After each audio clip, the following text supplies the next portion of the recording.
माननीय अध्यक्ष जी, मैं इस सदन के समक्ष यह स्पष्ट करना चाहता हूं कि कल का जो प्रकरण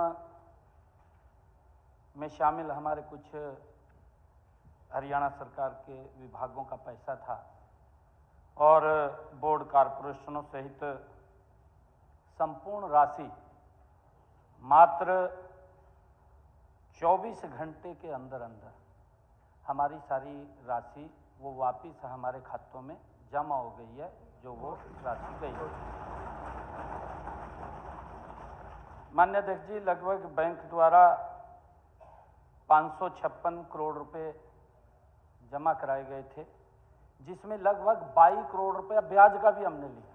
जो ब्याज था वो भी वापस आ गया, उसको भी हमने जमा ये हो गया है और उस पूरे पैसे की रिकवरी भी हमने मात्र 24 घंटे के अंदर कर ली है।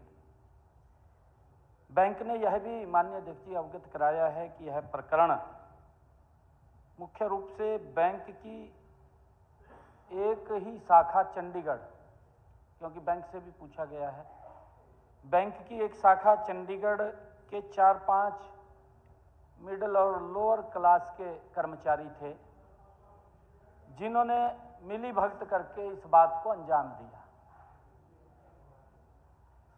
सरकार बैंक के साथ मिलकर के माननीय अध्यक्ष जी यह सुनिश्चित करेगी कि इस प्रकरण में शामिल रहने वाले बैंक कर्मी या कोई निजी व्यक्ति या कोई सरकारी कर्मचारी भी है। मैंने कल भी कहा था माननीय अध्यक्ष जी, इसी सदन के अंदर मैंने कहा था कि अगर कोई सरकारी अधिकारी भी होगा या कर्मचारी होगा, उसके खिलाफ सख्त कार्रवाई करेंगे। मैं आज उस बात को रिपीट कर रहा हूं। इस मामले में संलिप्त किसी भी व्यक्ति को कोई बख्शने का सवाल नहीं है माननीय अध्यक्ष जी, क्योंकि आज देश के अंदर नरेंद्र मोदी जी जैसा मजबूत चौकीदार यही तो सुरक्षा कर रहा है भी सरकार के पैसे की तरफ कोई देख भी ना सके, कोई झांक भी ना सके। ये हरियाणा प्रदेश के 2 करोड़ 80 लाख लोगों की मेहनत का पैसा, उनके वेलफेयर पे खर्च होगा, उसकी तरफ कोई गलत आंख से कैसे देख सकता है?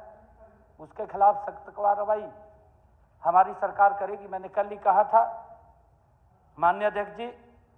इसके अलावा सदन की जानकारी में मैं यह भी लाना चाहता हूं कि हमने वित्त सचिव के अध्यक्षता में एक हाई लेवल कमेटी भी बनाई। मैंने कल घोषणा की थी माननीय अध्यक्ष जी, प्रेस के अंदर घोषणा की थी मैंने कहा था कि हम एक हाई लेवल कमेटी बनाएंगे जो न केवल इस प्रकरण में शामिल अधिकारियों कर्मचारियों की जवाबदेही तय करेगी, बल्कि ऐसे सुझाव भी ये कमेटी देगी जिससे भविष्य में इस प्रकार की स्थिति न बन सके जो स्थिति आज बनी है।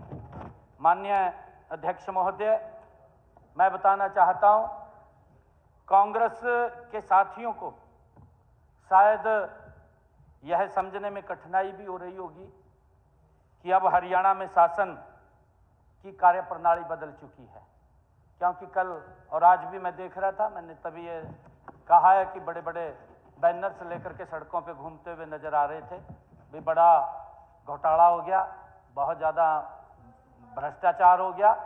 परंतु माननीय अध्यक्ष जी, ये नरेंद्र मोदी जी के नेतृत्व में ये डबल इंजन की सरकार जो एक एक पाई का हिसाब भी रखती है, उसके ऊपर ध्यान भी रखती है कि कोई उसको गलत खर्च ना करे।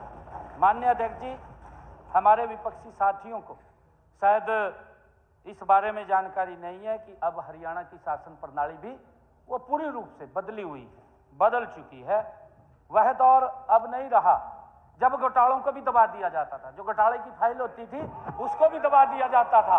अब वो दौर नहीं रहा, अब वो दौर नहीं रहा माननीय अध्यक्ष जी। नहीं तो घोटाले की फाइल को दबा दिया जाता था, मेरे पास कई फाइलों को दबा दिया जाता था, जिम्मेदारी तय नहीं होती थी माननीय अध्यक्ष जी, किसी की जिम्मेदारी तय नहीं होती थी।